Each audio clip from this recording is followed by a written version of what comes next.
जय मुक्ताई. श्री दासमुक्ता लिखित काय माझे नेती वाईट म्हणून करू समाधान कशासाठी या अभंगावरील कीर्तन.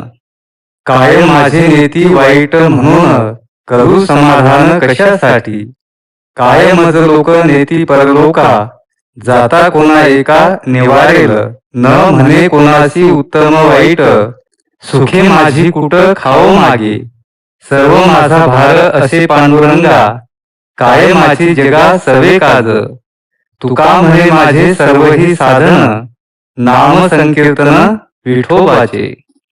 उपोद्घात. कल्पारंभापासून मुक्त होईपर्यंतचा अनंतकालीन जीवाचा प्रवास होत असतो तो साधारणतः 2 कप्प्यातून. पैकी पहिला कप्पा भोगाचा आणि दुसरा मोक्षाचा. त्याचं कारण भोगापवर्गार्थताम दृश्यम म्हणजे प्रकृतीद्वारा दृश्याची निर्मितीच मुळी पुरुषाच्या भोगापवर्गार्थतेकरिता. यच्चयावत दृश्य हे प्रकृती कार्य. वेष्टी चित्त हे दृश्यांतर्गतच अर्थात दृश्य चित्ताचं प्रयोजन देखील उपरोक्तच. प्रयोजन प्राप्तीत प्रकृती होते कृतकार्य. तदनंतर परिणामक्रम समाप्तीला सुरुवात होऊन गुणांचा होत असतो प्रतिप्रसव. अंती कैवल्य प्राप्ती. दृश्य प्रयोजनच मुळी पुरुषास भोगापवर्गार्थतेची प्राप्ती हे असल्यानं प्रकृती कार्य त्रिगुणात्मक चित्ताची ठिकाणी त्रिगुणाच्या सत्वाचा प्रकाशशीलता, रजाचा क्रियशीलता आणि तमाचा स्थितिशीलता या 3 धर्मांमुळे प्रयोजन प्राप्तीचं सामर्थ्य देखील स्वाभाविकतः नांदून असतंच. पैकी भोगार्थतेच्या कालात ज्ञानाची असते अल्पता. परिणामी चित्ताची धाव असते विषयांकडे. दुःख टळावं नि सुख मिळावं या संबंधीचे असतात प्रयत्न. तथापि प्रयत्न करूनही सुख काही मिळत नाही नि दुःख काही टळत नाही अशी येते अनुभूती. प्रसंगी काही जन्म असं चालतं. कालांतरानं जन्मांतरानं का होईना तथापि एक क्षण असा उजाडतो की ज्या क्षणात दुःख टाळण्याचे नि सुख मिळविण्याचे प्रयत्न असून देखील दुःख टळू नये नि सुख मिळू नये असं का व्हावं असा विचार उदय पावतो. शक्य आहे हा का जन्मास येण्याकरिता काही जन्म वाट पाहावी लागत असेल.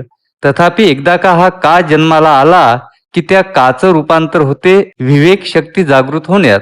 नि विवेक शक्ती का जागृत झाली की इंद्रिय गोचर अशा प्राप्त स्थूल विषय सुखांपेक्षा सूक्ष्म, सूक्ष्मतर नि सूक्ष्मतम अशी श्रेष्ठ, श्रेष्ठतर, श्रेष्ठतम अतींद्रिय सुखे बुद्धीस गोचर होऊ लागतात.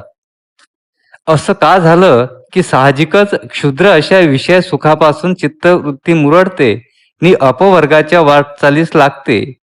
ह्या विषय परामुक्तीलाच वैराग्य या संज्ञेनं संज्ञिलं जातं. ह्या वैराग्य अवस्थेत इह परभोगाचं आकर्षण संपलेलं असतं. इह परभोगांचा उबग आलेला असतो. शम दमादी संपत्ती सहज साध्य होते, अंगी बांधते नि अपवर्गा संबंधीची मुमुक्षा जागृत होते. साहजिकच अपवर्ग प्राप्तीकरिता योग ज्ञानादिकांचा अवलंब केला जातो. ज्ञानेश्वर महाराज म्हणतात, भव स्वर्गा उबगले मुमुक्षु योग ज्ञाना वळगले पुढती नयो इया निघाले पैजा जेथ संसाराची या पाया पुढा धावती वितराग घोडा ओलांडुनी ब्रह्मपदाचा कर्मकडा घालिती मागा. अशा या वैराग्यावस्थेत संत सानिध्य लाभतं. तुकाराम महाराज म्हणतात, वैराग्याचे भाग्य संत संग हाची लाभ. त्या लाभलेल्या संत संगतीत राहून वैराग्यपूर्वक गुरूंची सेवा करीत योग ज्ञानादिकांच्या द्वारा अशेष अज्ञान निवृत्त होऊन अहम आत्मस्वरूपी विश्राम पावतो. ज्ञानेश्वर महाराज म्हणतात, पै संता सवे वसता योगज्ञानी पैसता गुरुचरण उपासिता वैराग्यशी येण्याची सत्कर्मे अशेषही अज्ञान विरमे जयाचा अहम विश्रामे आत्मरूपी. हीच प्रकृतीची कृतकार्यता. इथं प्रकृतीचं प्रयोजन संपतं म्हणून होते परिणाम क्रम समाप्ती, गुणांचा प्रतिप्रसव, अंती कैवल्य प्राप्ती. तथापि वैराग्योत्तर उद्भवलेल्या मुमुक्षेपोटी योग ज्ञानादीद्वारा अपवर्गाची वाटचाल सुरू झाली असता प्रयोजन प्राप्ती होईपर्यंत वाटेत त्या साधकाला अनेक खाच खळगे प्रतिबंध धोक्याची वळणे लागतात.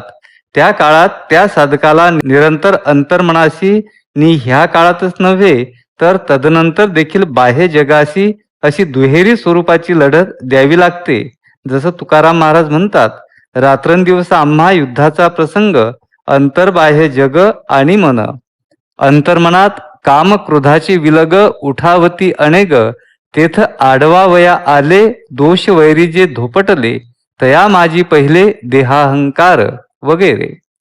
अंतर्मनात होणाऱ्या या युद्धात शेवटी तो खंदावीर ठरतो.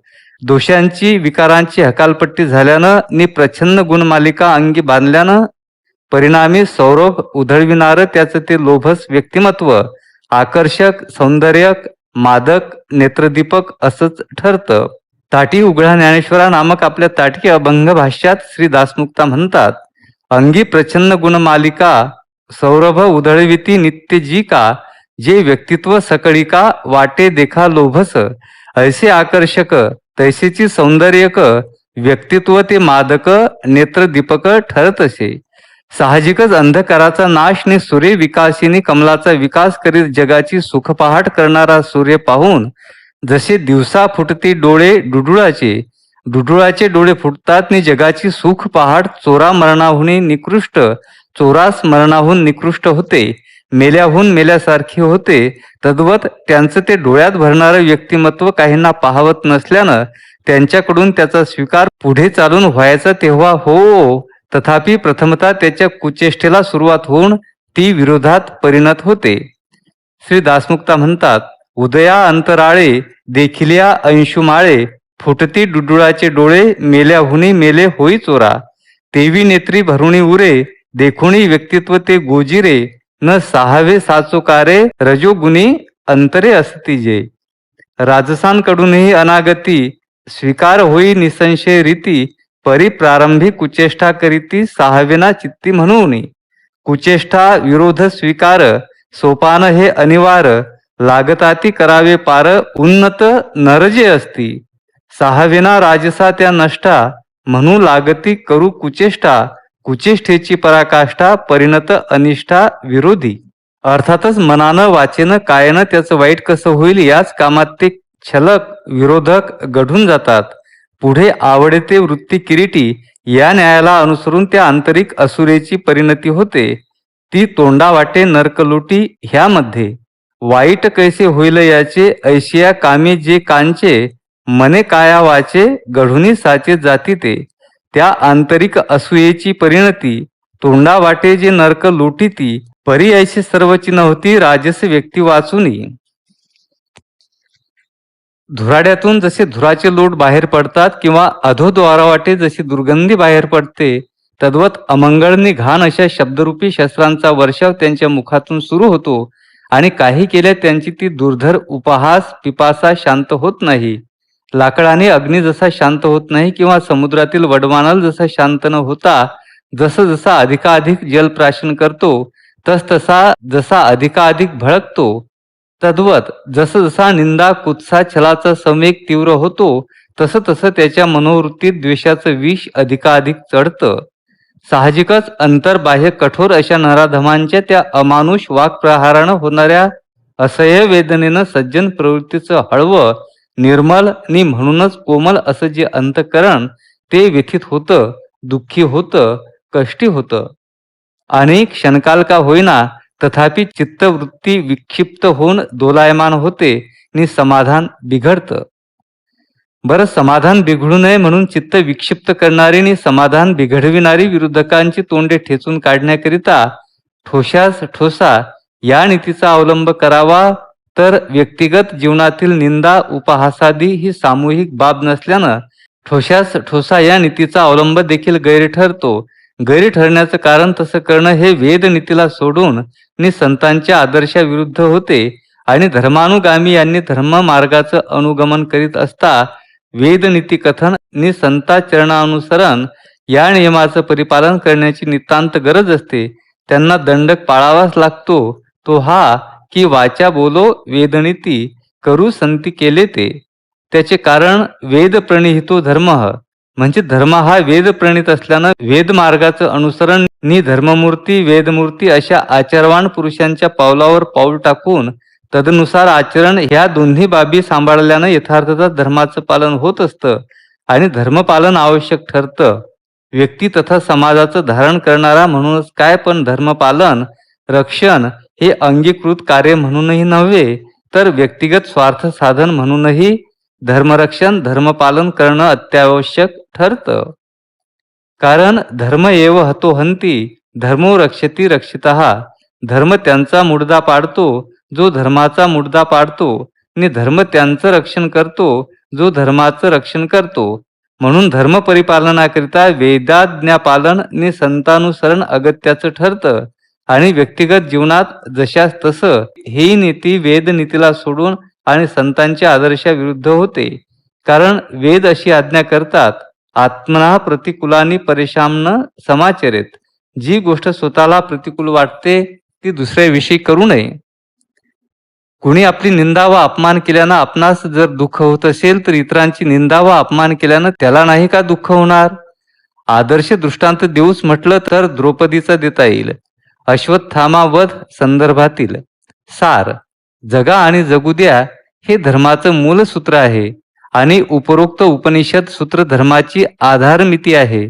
संपूर्ण धर्म ह्या एका सूत्रात सामावला आहे. व्यक्तिगत पातळीवरून जशास तसं जर वागलं तर धर्माच्या ह्या मूल सूत्राचा विच्छेद होतो.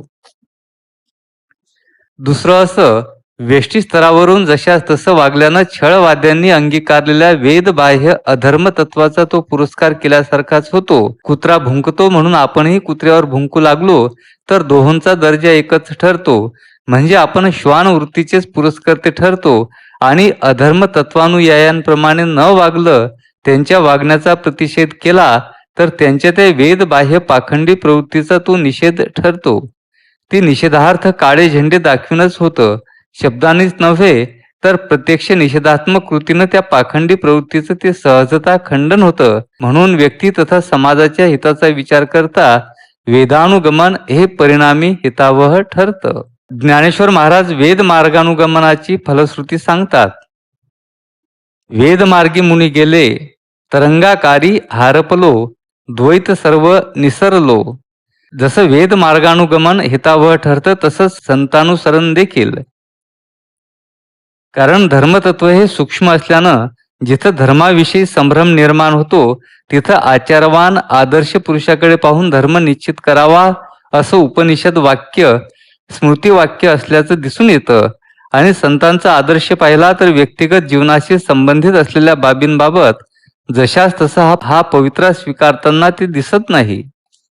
उदाहरणार्थ, प्रसंगी परचक्र परतवू शकणारे एकनाथ महाराज पण यवनाच्या थुंक्याचा देखील प्रतिकार करीत नाही. तुकाराम महाराजासारखा खंदा मराठा पण कुंपणाच्या काट्यांचा मार खाऊन मोबदल्यात मंबाजी गोसाव्याचे हातपाय चेपतो. जयाचेनी मनोव्यापारे हे विश्व होय संहरे असे ज्ञानेश्वर महाराज हे प्रसंगी ताटी बंद करून योगाग्नीद्वारा स्वतःला जाळून घेण्यास प्रवृत्त होतात, पण उन्मत्तांचे उन्मत्त आव्हानाला सामोरे जात नाहीत. त्याची कारणे एकतर वसुधैव कुटुंबकम हे विश्वची माझे घर अशी त्यांची वृत्ती असते. अर्थात ज्यांना आपलं मानलं त्यांचं मनावर घ्यायचं नसतं. दुसरं, जग अवघे देव असं असल्यानं जगाला दुखविण्यात परमात्मा कष्टी होण्याचा संभव असतो नि परमात्म्याला कष्टी करणं त्यांच्या स्वभावात बसत नाही. स्वामीची निद्रा मोळेल म्हणून गवताच्या काडीवर देखील जे हळूच पाय ठेवतात त्यांच्याकडून बुद्धी पुरस्सर देवाला दुखविण्याचा व्यवहार कदापि शक्य नाही. तिसरं, जगची देह जाहले ज्यांचे तिथं स्वविरुद्ध उठाव असंभवनीय ठरतो. जीभ दातांनी चावली कोणी बत्तीशी ताडिली, जीभ दातांनी चावली म्हणून कोणी बत्तीशी पाडत नाही. चौथं, संतांच्या विभूती जगाच्या कल्याणा असल्यानं अज्ञानवशात आड वाटेनं जाणाऱ्यांना नीट सोयी लावणं सन्मार्गी लावणं हे जे त्यांचंच अंगीकृत कार्य ते करीत असता प्रत्यक्ष कृतीद्वारा जग सत्पथी लावण्यासाठी अज्ञान प्रमाद जे उपहासादी ते सहजपोटी सामाविल्या जातात. नि पाचवं महत्वाचं, छळवाद्यांच्या मार्गाचं ते एवढ्यासाठी अनुसरण करीत नाहीत की छळवाद्यांच्या मार्गाचं अनुसरण न करणं, त्यांच्या वागण्याचा अधिक्षेप करणं म्हणजे तो त्या पाखंडी प्रवृत्तीविषयी निषेध नोंदविला जाऊन प्रत्यक्ष कृतीनं पाखंडी प्रवृत्तीचं ते खंडनच ठरतं. आणि वेदबाह्य अधर्मतत्वाचा पुरस्कार झाल्यानं धर्मतत्वाची बूज राखल्या जाऊन ते धर्माचं परिपालनच होते. एकंदरीत आशय असा की व्यक्ती तथा समूह निर्वाहक म्हणून, अंगीकृत कार्य म्हणून, व्यक्तिगत अभ्युदय तथा निःश्रेयस हेतू म्हणून धर्म परिपालन अनिवार्य ठरतं आणि वेद मार्गानुगमन तथा संत आचरणानुसार धर्म परिपालन होतं. अर्थातच धर्मानुगामी हे धर्म मार्गानं अनुगमन करीत असता त्याला कसोशीनं व निकरानं दंडक पाडण्याची नितांत गरज असते. तो हा की त्यानं करावं वेद मार्गानुगमन व संतानुसरण, म्हणजे वाचा बोलो वेदनीती करू संती केले ते. आणि आतापर्यंतच्या तपशिलावरून स्पष्ट होते की वेष्टी स्तरावरून जशास तसं हा पवित्रा वेदनीतीला सोडून संतांच्या आदर्शाविरुद्ध ठरतो. म्हणजे व्यक्तिगत निंदा उपहासादिकांपासून होणाऱ्या असह्य वेदना थांबविण्याकरिता क्रियेला प्रतिक्रिया हा मार्ग कायमचा बंद होतो. जय मुक्ताई, जय दासमुक्ता.